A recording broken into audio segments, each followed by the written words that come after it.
Courageous, radical, and unflinching, Ida B. Wells was a unique Progressive-era leader. A revolutionary, activist, and journalist, her legacy is evident through the NAACP, the National Association of Black Journalists, and the increased influence of African Americans and women in public life. An idealist ahead of her time and a determined proponent for civil rights, Wells deserves significantly more credit for her impact on American society.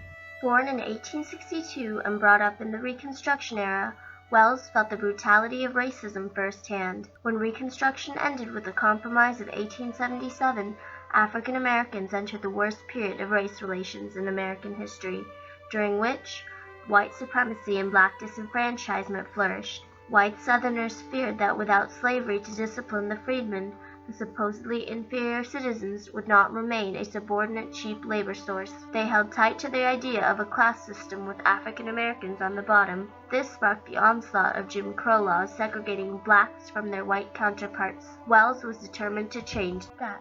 In 1884, while traveling on the Chesapeake and Ohio Railroad in Memphis, Tennessee, Wells was ordered to relinquish her seat to accommodate the white passengers. She refused. Her act of defiance foreshadowed activist Rosa Parks 71 years later. Wells hired an attorney to sue the company and won.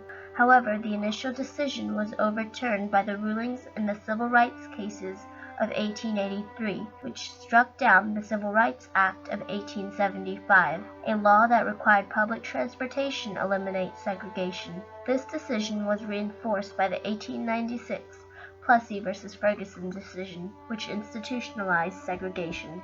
Wells's indignation over the incident began her journalism career of reporting on racial discrimination. Despite lacking formal training, she became a popular investigative journalist, exposing lynchings under the pen name of Iola, upholding her belief that the people must know before they can act, and there is no educator to compare with the press. Newspapers across the country reprinted her articles, allowing widespread influence. Later, Wells became co-owner and editor of Free Speech and Headlight, a newspaper that addressed controversial issues such as racial injustices and the mistreatment of Black Americans. At the forefront of Southern discipline, lynching sanctioned racial violence instigated by white mobs, especially the Ku Klux Klan. Attacks on African Americans by the media and white political leaders became the norm. In 1889, Wells's friend Thomas Moss and his colleagues were lynched for operating a successful store in competition with a white owner. This tragedy spurred Wells's anger. She urged blacks to boycott white businesses or leave town. Retaliation from white citizens came with the burning of her newspaper office and threats on her life. Wells wrote, "They had made me an exile and threatened my life for hinting at the truth." Aided by T. Thomas Fortune, co-editor of a nationally influential newspaper that advocated anti-lynching, Wells relocated to Chicago, as she had directed others to do, as had many blacks during the Great Migration. To avoid the discrediting of her works, which criticized heavier punishments for blacks, including lynching, Wells cited white American sources such as the Chicago Tribune. Her pamphlets propagated the message of protecting African Americans by railing against Jim Crow laws, inspiring later leaders like Jesse Daniel Ames and others across the country to continue her efforts. While African Americans dealt with lynching and racial injustices, women were fighting for suffrage. Much as Sojourner Truth had advocated to end slavery, Wells advocated an end to lynching. Both shared a commitment to include women's suffrage in their fight for equality.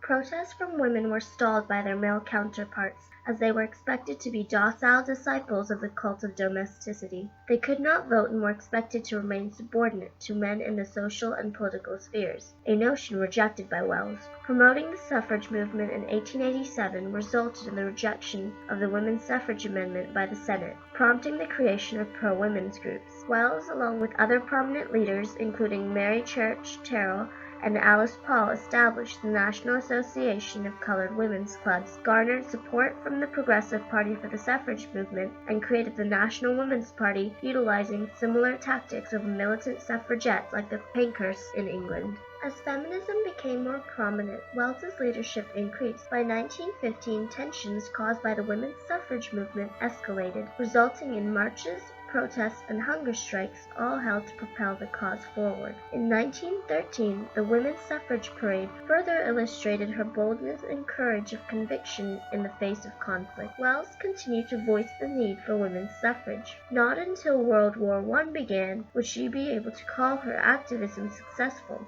as the lack of eligible male voters in the country reinforced the importance of equal suffrage. Through conflict with prominent leaders such as Susan B. Anthony on issues such as marriage and activism, and collaboration with other influential women such as Jane Addams, Nobel Peace Prize laureate, who supported Wells's agenda of anti-lynching and suffrage rights, Wells witnessed Congress finally agreeing to ratify the 19th Amendment, which would give all women full voting rights. Wells never let the fight for suffrage diminish her efforts for African American equality. She disagreed with Booker T. Washington's ideology of accommodation, favoring instead a militant attitude, claiming the only times an Afro-American who was assaulted got away has been when he had a gun and used it in self-defense. The Winchester rifle deserved a place of honor in every black home. Despite Washington's attempts to silence her, she escalated agitation for full citizenship rights for African Americans. Sharing W.E.B. Du Bois' considerably radical ideals, Wells assisted him during the Niagara Movement as a representative of the National Equal Rights League, and helped establish the National Association for the Advancement of Colored People in 1909. However, she was later ejected due to disagreements over the organization not approaching issues aggressively enough. In 1930, dissatisfied with the legislative process for equal rights, Wells ran for the Illinois State Senate, becoming the first African-American woman politician despite failing to win a seat. Despite the loss, she explored other avenues to continue her leadership. Through founding organizations such as the Alpha Suffrage Club, the National Association of Colored Women's Club, and most prominently the NAACP, one of the nation's oldest and largest civil rights groups. Wells's legacy continues. These institutions attacked racism in court, and by keeping the issue of racial equality in the public eye, they fought cases over arrests without warrants, housing restrictions, voting rights, and discrimination, with successful litigation like Brown versus the Board. One of the legislative measures they demanded was the passage of an anti-lynching law. Despite presidents from Theodore Roosevelt to FDR failing to support anti-lynching bills due to the cost of political support to pass progressive and New Deal legislation, Wells's crusade contributed to lynching cases decreasing from 79 in 1913 to none in 1968. Her fight against racism was rewarded with the Civil Rights Act of 1964 and the reinforcement of the 15th Amendment by the Voting Act of 1965, signed by President Lyndon B. Johnson. While a federal anti-lynching bill was never passed, aggressive efforts by state governments curbed lynching cases. An apology was issued by the U.S. Senate in 2005 for the failure to pass an anti-lynching law. The Matthew Shepard and James Byrd Jr. Hate Crimes Prevention Act, passed in 2009, further diminished the need for an anti-lynching law. With lynchings occurring as isolated incidents today, Wells's legacy of anti-lynching made life safer for African Americans.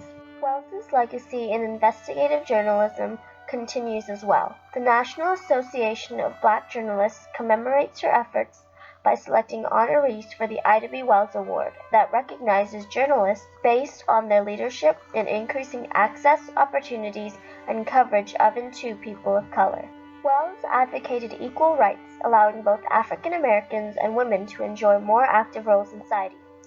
Though she failed in her attempt to win the Illinois Senate seat, Wells's legacy is carried on through the many African American women who have served in political offices, such as former Secretary of State Condoleezza Rice, former Senator Carol Moseley Braun of Illinois, Congresswoman Eddie Bernice Johnson, and former Congresswoman Barbara Jordan of Texas, and most recently Loretta Lynch from New York, the first African American female nominee for Attorney General, who received the 10th annual Ida B. Wells Barnett Justice Award.